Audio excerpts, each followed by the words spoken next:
Good morning guys and welcome to another video. I have my chai ready and today I'm going to tell you all about my experience here in Kerala as a foreigner. So go ahead and grab your chai, coffee, whatever is your choice of drink, and let's begin.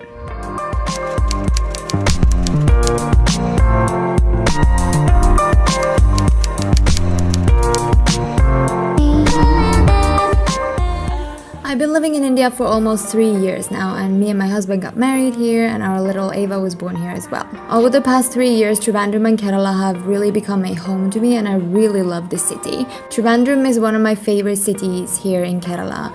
It's cozy and relatively small in size, and we literally live between thousands of coconut trees. I just love the taste of fresh coconuts, and there's so many other local fantastic fruits available here too, which I had never tasted before moving here.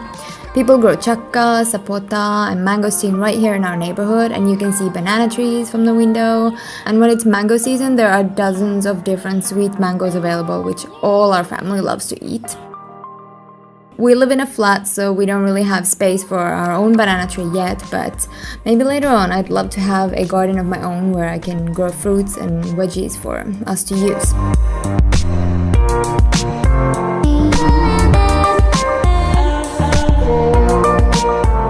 Even though we live in a city, our neighborhood is kind of all nice and quiet, and the bigger roads are further from our home, so there's not really loud traffic sounds here at all.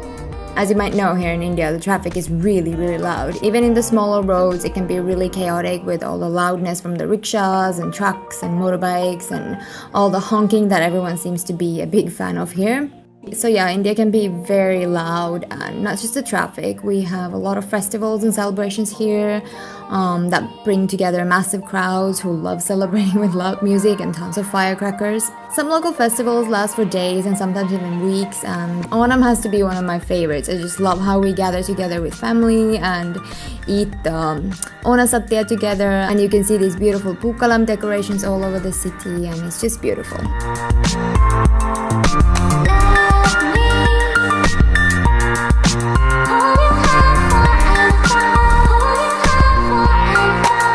Even if I do love the festivals here, like I said, sometimes the crowd and the loudness can be a bit overwhelming here, so especially with Ava, we usually stay home during the main festival days. I think it's really important to have your own oasis and your own home as a place where you can relax and have peace from the heat and the traffic and the massive crowds and hassle that is out there on the streets of India. I am especially that type of a person. I love me time and I love being in complete silence with just myself, and in India that is not so easy all the time.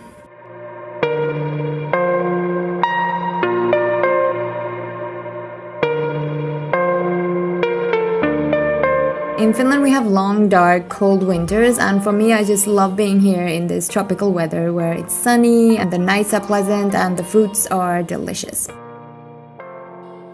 I feel like my body has adapted to the weather here. The humidity I'm completely fine with here, and we do have an AC in our bedroom, and just turning that on for a few minutes during the hottest days really makes a big difference. I don't really like to keep the AC on the whole day. I feel like it makes the air too dry, and we usually just keep the ceiling fans on, and that's completely fine.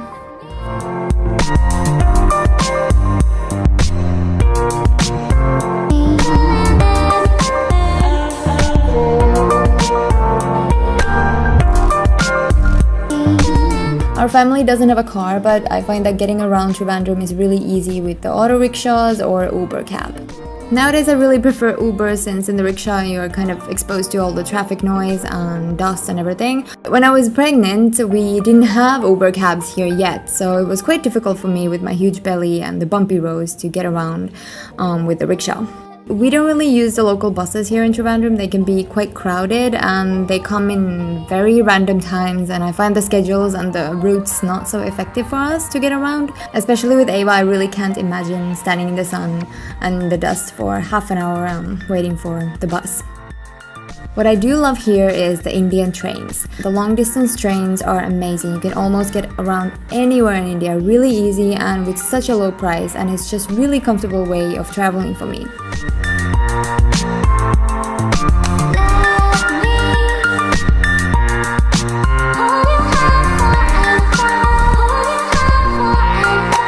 The The stares you get as a foreigner here can be both funny and exhausting sometimes. It's been a long time and I kind of have reached a point where the staring doesn't even bother and I barely even notice it anymore. As a foreigner, I do stand out, of course, and especially as a girl foreigner, drawing that much of attention can be a bit uncomfortable. So I really recommend anyone who is either traveling here or moving here, do dress appropriately in the public places. I do have to say that I miss sometimes putting on my short shorts and going for a jog just like that in my own neighborhood, but here is just, I don't feel comfortable doing so. I grew up with tons of freedom, being able to choose whatever I wanted to wear and that not being a problem. Here, wearing for example shorts and a top and going out of your door can get you in a lot of trouble very fast.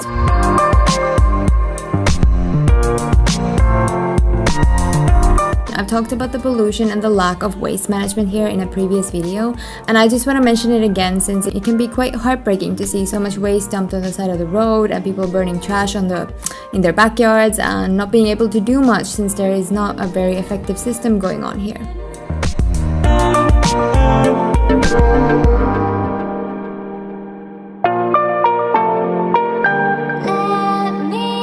So despite all the challenges and things that are difficult to adjust to here, I feel like during these 3 years I've also fallen in love with so many things here and adapted some Indian ways of being and doing things which have become a part of my identity and personality now. I love some of the traditions and ways here, such as eating with your hand and sitting on the floor instead of a chair, and I can't even remember the last time I wore socks. I love how many people are comfortable being barefoot and often use only simple sandals when they go out. Life in India as a foreigner is definitely full of surprises, but I really feel like I have found a home here in Kerala. We have a big loving circle of family and friends here, and I'm so happy that Ava is surrounded with so much love.